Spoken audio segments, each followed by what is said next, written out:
Hi hello welcome back to ఈ తరం కథలు. ఈరోజు కథ నువ్వే నా శ్వాస పార్ట్ 160. కథను రచించిన వారు అనురాధ గారు, వాయిస్ ఓవర్ శ్వేత. ఇక లేట్ చేయకుండా స్టోరీలోకి వెళ్ళిపోదాం. వెళ్లే ముందు ప్లీజ్ వీడియోకి చిన్న లైక్ చేసి లైక్ తో పాటు హైప్ ఇవ్వండి.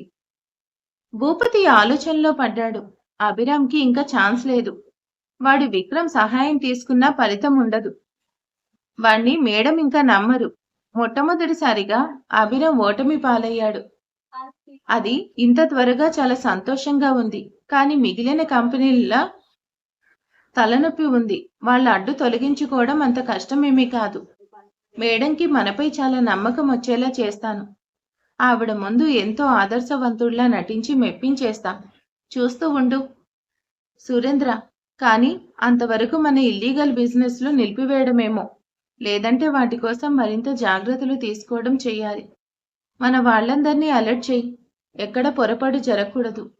ముఖ్యంగా కెమికల్ ఫ్యాక్టరీ విషయంలో మరింత జాగ్రత్తలు తీసుకోవాలి. అర్థమైందా? ఆ అభిరామ్ ఇప్పుడు మరింత ఆవేశపడుతూ మన ఇల్లీగల్ యాక్టివేషన్స్ అన్ని కెరికే పనులు చేయొచ్చు. వాడికి ఆ విక్రమ్ సహాయం చేయొచ్చు. అంతేకాకుండా ఆ లాకెట్ మ్యాటర్ ఒకటి ఉంది. ఏవి బయటకు రాకూడదు. ముందుగా మనం ఈ ప్రాజెక్టు కోసం ప్లాన్ చేయాలి.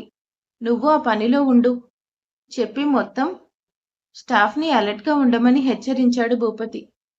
సురేంద్ర అంతా అర్థం చేసుకుని ఓకే డాడ్, మీరు ఎలా చెప్తే అలా అంటూ అన్నిటినీ ఏర్పాట్లు చేయడం మొదలుపెట్టాడు. భూపతి బాయ్కి ఫోన్ చేసి విషయం చెప్పి ఎక్కడా తేడా లేకుండా చూసుకోమన్నాడు. ఎట్టి పరిస్థితుల్లోనైనా సరే ఈ ప్రాజెక్ట్ తన సొంతం చేసుకోవాలని గట్టిగా నిర్ణయం తీసుకున్నా అని చెప్పి అతన్ని కూడా జాగ్రత్తగా ఉండమని ఆర్డర్ వేశాడు. అతను కూడా సరే అని చెప్పి పూర్తి జాగ్రత్తలో అతను ఉన్నాడు.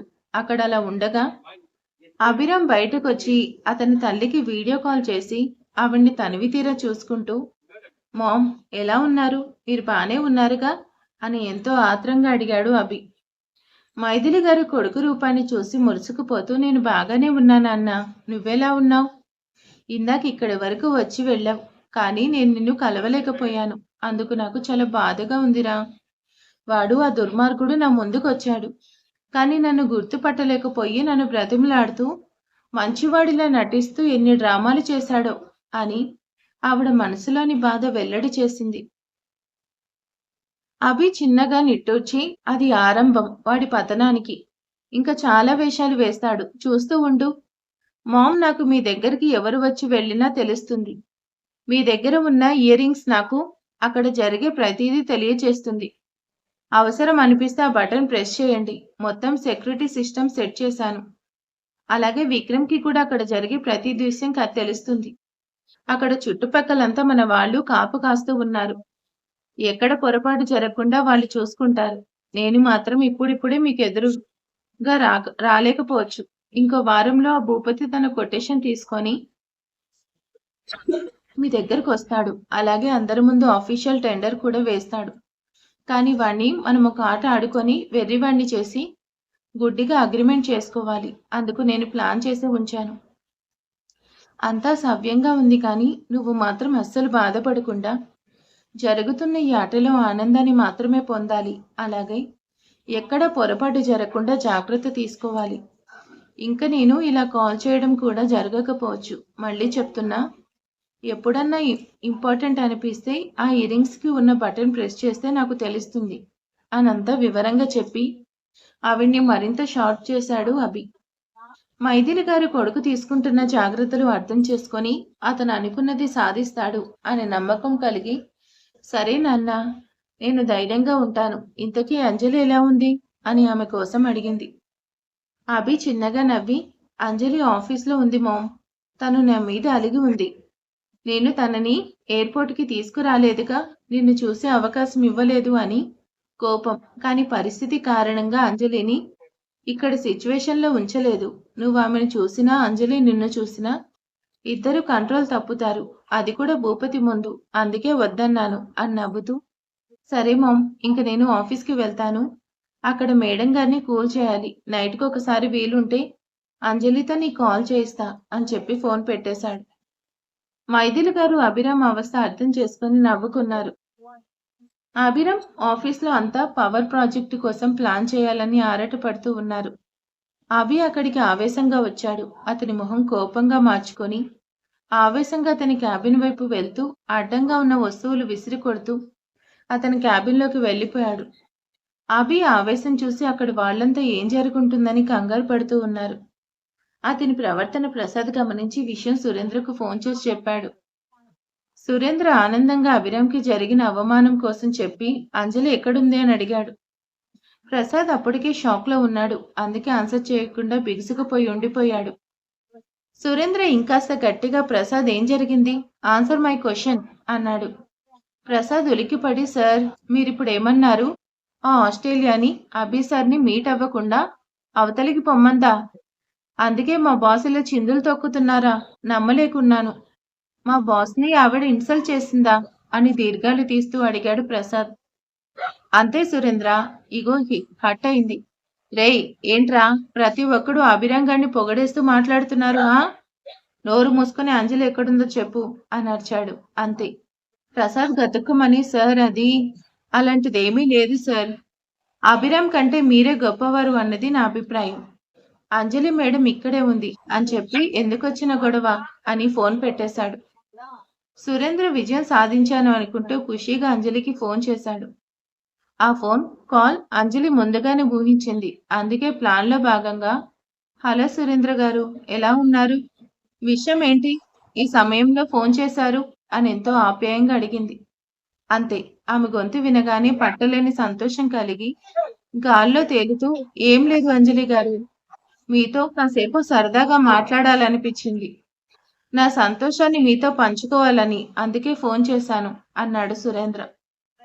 అంజలి విసుకుంటూ నీతో మాకు మాటలేంట్రా గుంటనక్క అనుకొని వచ్చిరాని నవ్వు నవ్వుతూ అవునా చెప్పండి ఏంటో చాలా హుషారుగా ఉన్నారు అని అడిగింది.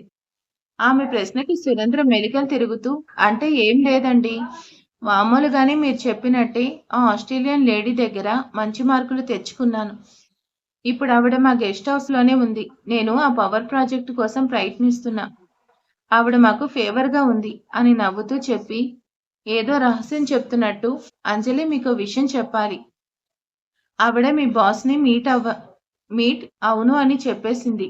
అందుకని అభి అక్కడ చాలా గొడవ చేశాడు అని జరిగిందంతా చెప్పాడు. అంజలి తిట్టుకుంటూ నీ బొందరా, అభి గొడవ చేయలేదు, యాక్ట్ చేశాడు, అది నీకు అర్థం కావడం లేదు అనుకుంటూ అలాగా, అంత పని జరిగిందా? మా బాస్ అంత రూడ్గా బిహేవ్ చేశాడా? అసలు ఏ మనిషి అనుకోవాలి ఇతన్ని? ఎవరైనా ఇలా బిహేవ్ చేస్తారా? ఇలా చేస్తే ఆవిడ మళ్ళీ తనకి అవకాశం ఇస్తుందా? ప్రతిదీ గొడవపడి సాధించాలి అనుకుంటాడు. అందుకే నాకు అస్సలు నచ్చడు. ఆ రోజు కూడా మీపై ఇలాగే బిహేవ్ చేశాడు. ఎంత చెడ్డవాడు అభిరామ్. ఎవరితోనూ మంచిగా బిహేవ్ చేయడం రాదు. ఈ సైంధవుడికి తిక్క కుదిరింది. నెంబర్ 1 అంటాడుగా, ఇప్పుడు ఏమైంది? మంచి పని అయింది. నేను కోరుకున్నట్టే ఆ ప్రాజెక్ట్ అభిరామ్కి దక్కకుండా పోయింది. నన్ను ఏడిపించాడు. అంతేకాకుండా ఇంత మంచివారైనా మిమ్మల్ని కూడా ఇబ్బంది పెట్టాడు. అందుకే ఇలా పనిష్మెంట్ జరిగింది. పోనీలేండి సురేంద్ర గారు, అట్లీస్ట్ నీకైనా ఈ ప్రాజెక్ట్ వస్తే నేను చాలా హ్యాపీ ఫీల్ అవుతా. కానీ ఇక్కడ చాలా గందరగోళంగా ఉంది. అభిరామ్ ఇక్కడికి రావడమే చిందులు తొక్కుతూ వస్తున్న వాళ్ళన్నీ విసిరి కొడుతూ ఉన్నాడు. ఇప్పుడు కానీ నేను ఫోన్ మాట్లాడడం చూస్తే పెద్ద రభస చేస్తాడు. ఇంకా ఉంటా అని చెప్పి ఫోన్ పెట్టేసి షూ అని ఊపిరి తీసుకుంది అంజలి. సురేంద్ర అంజలి అలా అభిరామ్ అంటే ఇష్టం లేదు అని చెప్పడంతో చాలా ఆనందపడిపోయాడు సురేంద్ర.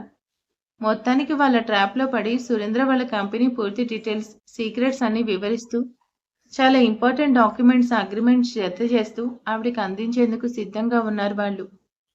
మొత్తం ప్రాసెస్ పూర్తి కావడానికి వారం పట్టొచ్చు. ఒక మాటలో చెప్పాలంటే భూపతి సురేంద్ర వాళ్ళ కంపెనీ మొత్తాన్ని తీసుకువెళ్లి మైథిలి గారి చేతిలో పెడుతున్నారు అనుకోవచ్చు. అది కూడా వాళ్లే స్వయంగా. ఆ రోజు ఆఫీస్ వర్క్ పూర్తి చేసుకుని ఇంటికి తిరుగు ప్రయాణమయ్యారు అభిరామ్, అంజలి, ముష్టి.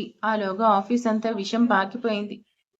పవర్ ప్రాజెక్ట్ చేయి జారిందని అభిరామ్ సార్ ఆ ప్రాజెక్టు విషయంలో టెండర్ వేయలేకపోతున్నారు. మ్యాటర్ ఏమై ఉంటుందని ఆలోచిస్తూ అంతా జుట్టు పీకుంటూ ఉన్నారు. వాళ్లలో 3 మాత్రం ఆనందపడుతూ ఉన్నారు.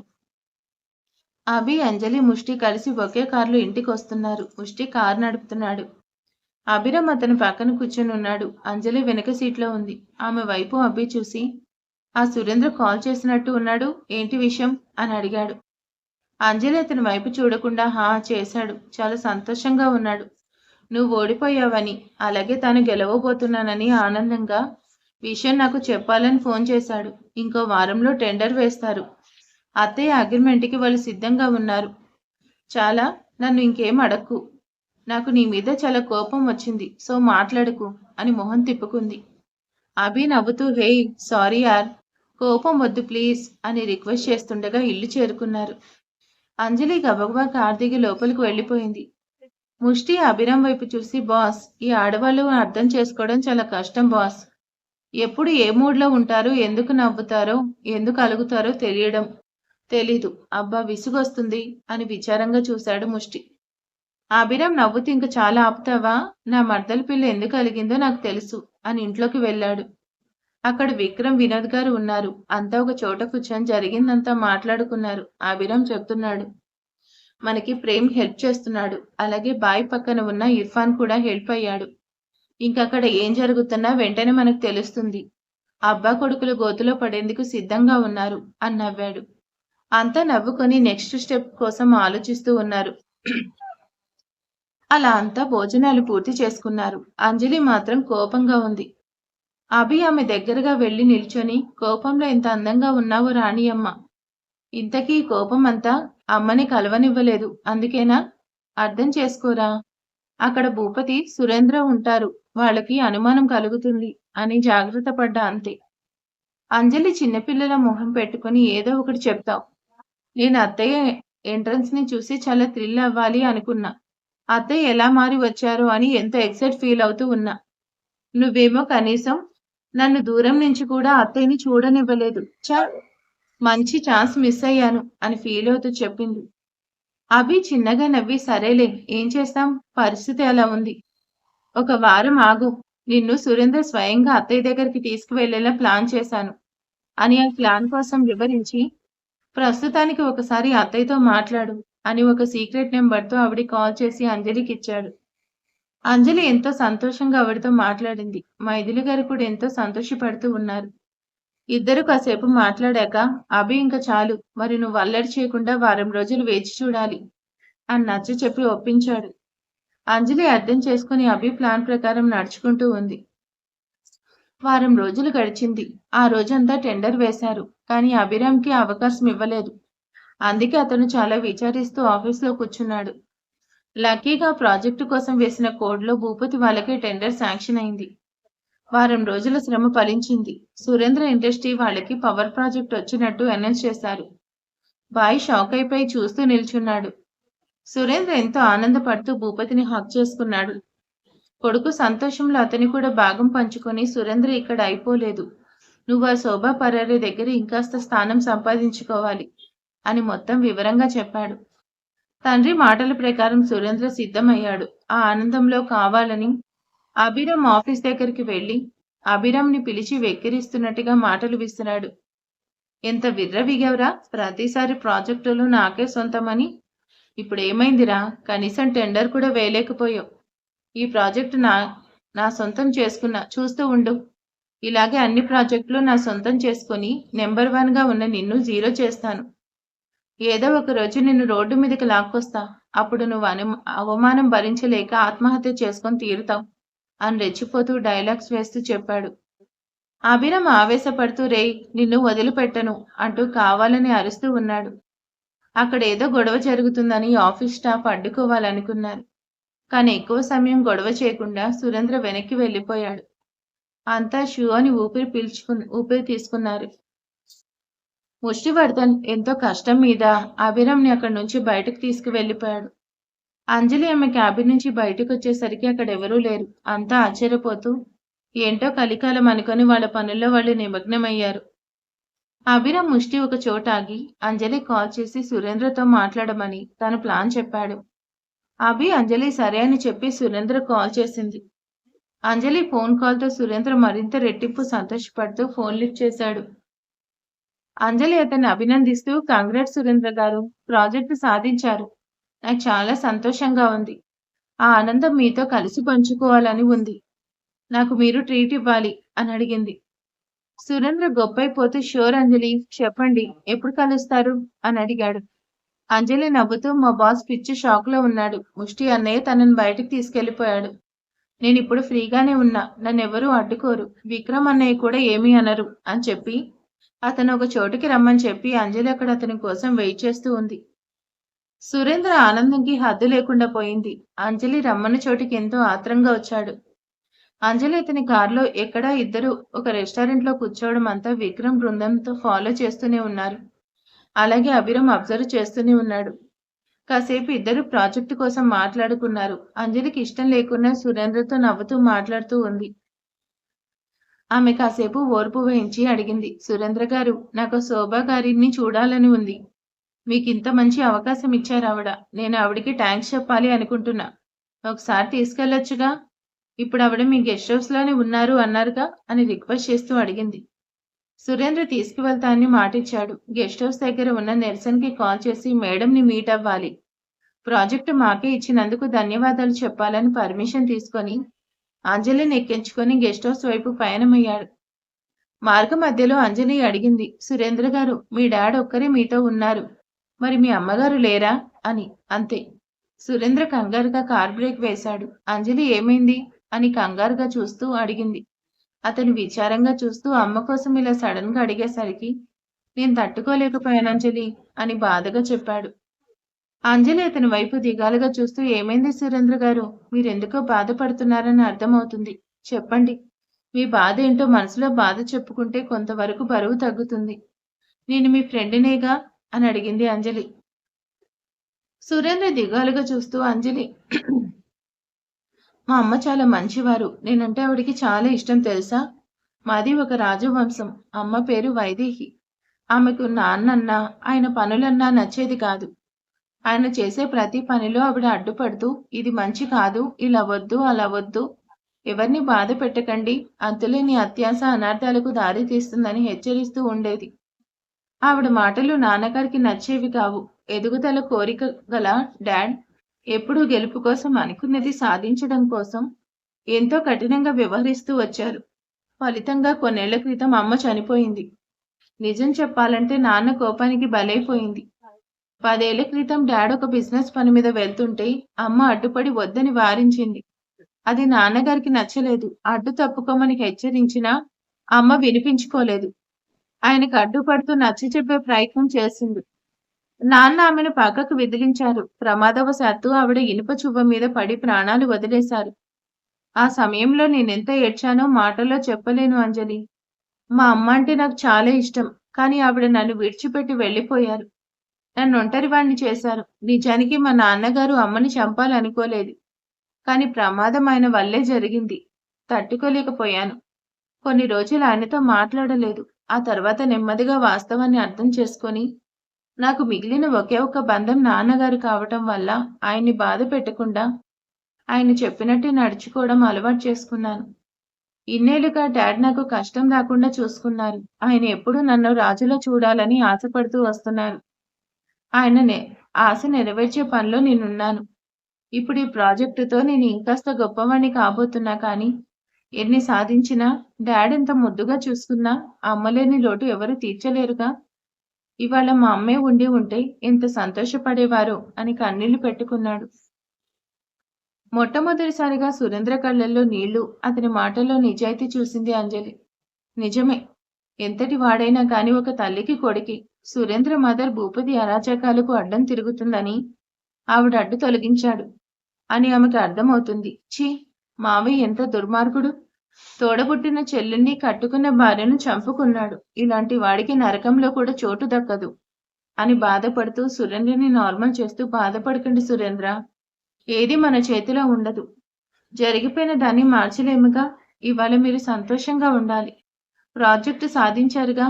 ఇంకా మదర్ లాంటి మేడంని కలవడానికి వెళ్తున్నాం. ఇంకేం ప్లీజ్ బాధపడకండి అని నచ్చ చెప్పి కారు స్టార్ట్ చేయించింది. అతను నార్మల్ అయి కళ్ళు తుడుచుకొని కారు ముందుకు పోనిచ్చాడు. వాళ్ళ మాటలన్నీ అభిరామ్ వింటున్నాడు. అలాగే రికార్డ్ కూడా చేశారు.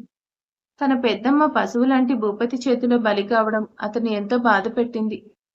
రికార్డ్ చేసిన సురేంద్ర మాటలు సమయం వచ్చినప్పుడు కన్న కొడుకు ఇచ్చిన వాంగ్మూలంగా ఎంతో ఉపయోగపడతాయి, ఎంతో బలాన్ని చేకూరుస్తాయని నిర్ణయించుకున్నారు. అంజలి, సురేంద్ర శోభా గారిని కలిశారు. ఆవిడెంతో హుందాగా, ఎంతో రిచ్‌గా సోఫాలో కూర్చొని ఉన్నారు. ఒక్క నిమిషం అంజలి షాక్ అయింది. తాను చూస్తుంది మైథిలి అత్తయ్యనేనా అని. అంత యంగ్ అండ్ బ్యూటిఫుల్‌గా ఉంది. నమ్మలేకున్నా అనుకుంటూ బయట పడకుండా జాగ్రత్త పడుతూ ఆవిడికి నమస్తే చెప్పింది. సురేంద్ర అయితే ఎంతో వినయంగా ఆవిడ కాళ్ళకు నమస్కారం చేసి ప్రాజెక్టు విషయంలో అతనికి చాలా సంతోషంగా ఉందని చెప్పాడు. అలాగే అంజలిని తన ఫ్రెండ్‌గా పరిచయం చేశాడు. ఆవిడతని వినయాన్ని చూసి లోలోపల తిట్టుకుంటూ బయటకు మాత్రం ఎంతో మెచ్చుకుంటూ, ఇండియన్ అబ్బాయి ఇలా మర్యాద తెలిసిన వాడిలా ఉండాలి. నాకు నీ బిహేవియర్ నచ్చింది. సురేంద్ర, అలాగే మీ నాన్నగారి మర్యాదలు నచ్చాయి. అందుకే ఈ ప్రాజెక్ట్ మీకే శాంక్షన్ చేయించాను. రేపు అగ్రిమెంట్ చేసుకుందాం. నాన్నగారికి చెప్పు, త్వరగా ప్రాజెక్టు పనులు ప్రారంభించాలి. నాకు టైం లేదు అని ఆలస్యం చేస్తే నాకు నచ్చదు అని చెప్తూ జెసికా అని పిలిచి, ఈ అమ్మాయికి బొట్టు పెట్టు అని చెప్పింది. ఆవిడ వచ్చి కుంకుమ బొట్టు పెట్టింది. అంజలి అత్తయ్య వైపు చూస్తూ నవ్వింది. ఆవిడ కళ్ళతో సైగ చేసి నవ్వారు. కాసేపు సురేంద్ర, అంజలి అక్కడ ఉంది వెనుతిరిగారు. అంజలి అత్తయ్యకి సైగ చేసి వెళ్ళొస్తా అని చెప్పింది. ఆవిడ కూడా నవ్వి ఓకే అంది. ఆ ఇద్దరు బయటకు వచ్చేశారు. మరుసటి రోజు అగ్రిమెంట్ అని చాలా వర్క్ ఉంది అని చెప్పి అంజలిని సేఫ్గా మీ ఇంటి దగ్గరలో డ్రాప్ చేసి ఇంటికి పయనమయ్యాడు సురేంద్ర. మరుసటి రోజే వాళ్ళ పతనానికి ఆరంభమని, అతి ముఖ్యమైన అంశమని ఆ సమయంలో అతనికి తెలీదు. ఎంతో హుషారుగా ఇల్లు చేరుకొని మరుసటి రోజు అగ్రిమెంట్ కోసం భూపతి, సురేంద్ర అన్ని ఏర్పాట్లు చేసుకుని సిద్ధంగా ఉన్నారు. ఆవిడ నియమాల ప్రకారమే అన్ని షరతులు అంగీకరిస్తూ తమ వంతు మొత్తం ఆవిడికి అందించేందుకు సిద్ధంగా ఉండి తమ గొయ్యి తామే తవ్వుకుంటూ ఉన్నారు సురేంద్ర ఇంకా భూపతి. మరి రేపటి రోజు అగ్రిమెంట్ పూర్తవుతుందా?